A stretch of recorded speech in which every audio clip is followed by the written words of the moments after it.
Honourable David Cunliffe. Thank you, Mr Chairman. It's a pleasure to take a call in this committee stage of the Support for Children in Hardship Bill. Mr Chairman, I've got a couple of points to make on the small part 2.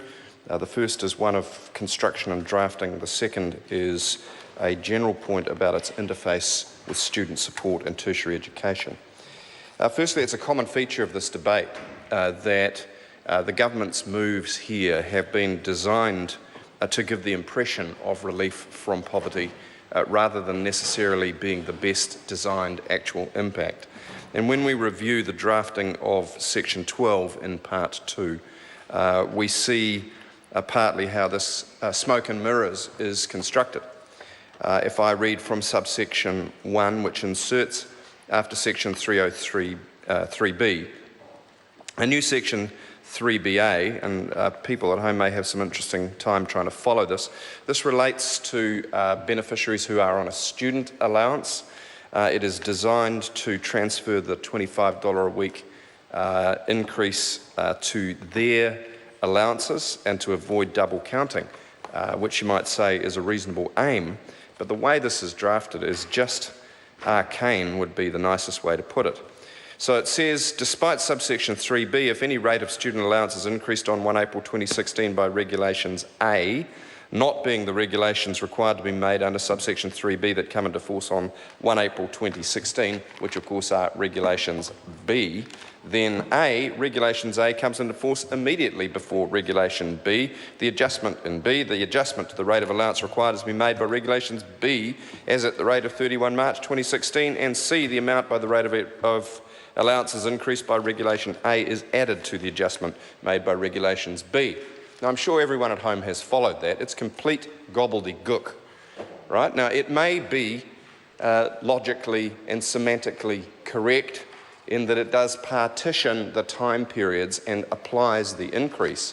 But my goodness me, if this was a government committed to plain English drafting and transparent policy, it's got to fail that test unless everybody's got a PhD in legal semantics. But of course that belies the broader point, Mr Chairman, which is that this is a bill which, in the same spirit of obfuscation, gives and takes away at the same time. It ostensibly gives $25 a week, but as our colleague Jacinda Ardern has rightly said, it would have been better to put that just straight into the base rate. As my colleague Sue Moroney has said, the net impact on poverty reduction is actually minuscule, and therefore this is a fairly expensive, glossy PR piece, but does nothing much to achieve its aim. But I want to draw out the implication for tertiary education, because of course this applies to solo parents struggling, as I think we would all commend them for, to get a qualification so they can get a job and get off the benefit.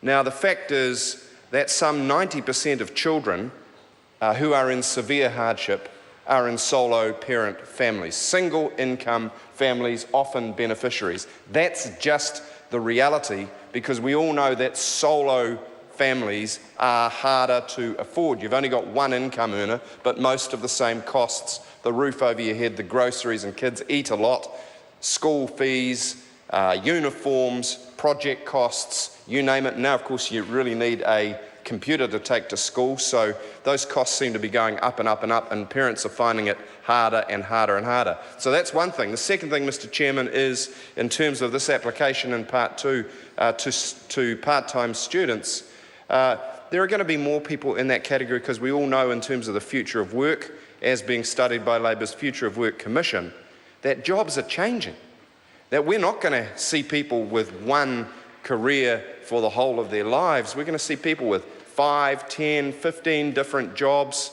just because the nature of the job market is changing. Not to mention the fact that solo parents are often casualised, vulnerable in part-time employment with no protection from employment rights.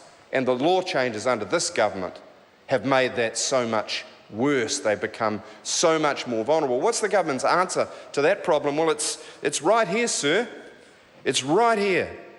You get the 25 bucks a week, but the solo parent has to go to work when the youngest turns 3 now, not 5. 3, not 5.